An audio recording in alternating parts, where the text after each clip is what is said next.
कोई कैकेयी को कभी दोष मत देना। मां कैकेयी को अयोध्या में कोई ऐसा प्रेमी नहीं था जैसी मां कैकेयी प्रेमी थी, क्योंकि रघुनाथ जी का वियोग, भरत जी का वियोग, महाराज दशरथ का वियोग, पूरे अयोध्या वासियों की निंदा का पात्र बनकर राम जी की इच्छा की पूर्ति की। ये माता कैकेयी है, दूसरे में इतनी सामर्थ्य नहीं थी। माता कैकेयी जितना राम जी को प्यार करती थी, शायद है उतना कोई अवध में प्यार करता हो।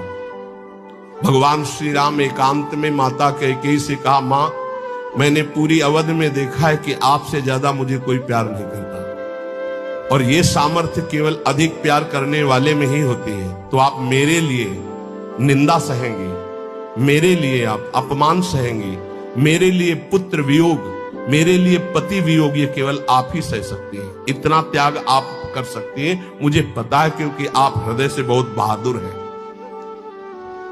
देवासुर संग्राम में साथ गई थी कैकेयी जी महाराज चक्रवर्ती सम्राट दशरथ के।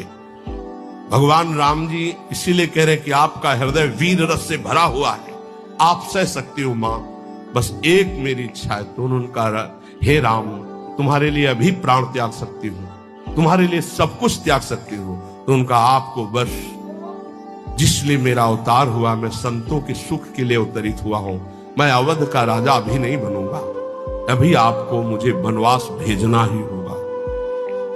मां कैकेयी ने एकांतिक भगवान की आज्ञा का पालन किया, ये ध्यान रखना।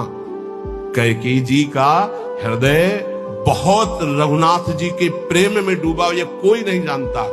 सर्वश्रेष्ठ प्रेम मां कैकेयी का, जिन्होंने अपना अपमान सहा, निंदा सहा, लेकिन राम जी की इच्छा की पूर्ति की। ये अंदर की बात कह रहा हूं। भरत जी ने कभी मां नहीं कहा।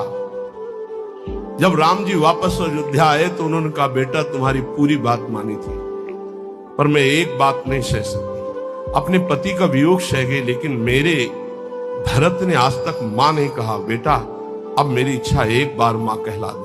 तो राम जी जा रहे थे, भरत जी को सूचना मिली कि राम जी एक कहलाने के लिए आ रहे हैं। उनकी जो दशा हुई वो देखकर भगवान वापस हो गए कि ऐसा नहीं, एक बार भी मान। इतना कष्ट सहा माता कैकेयी ने, लेकिन राम जी की इच्छा का पालन किया। ध्यान रखना।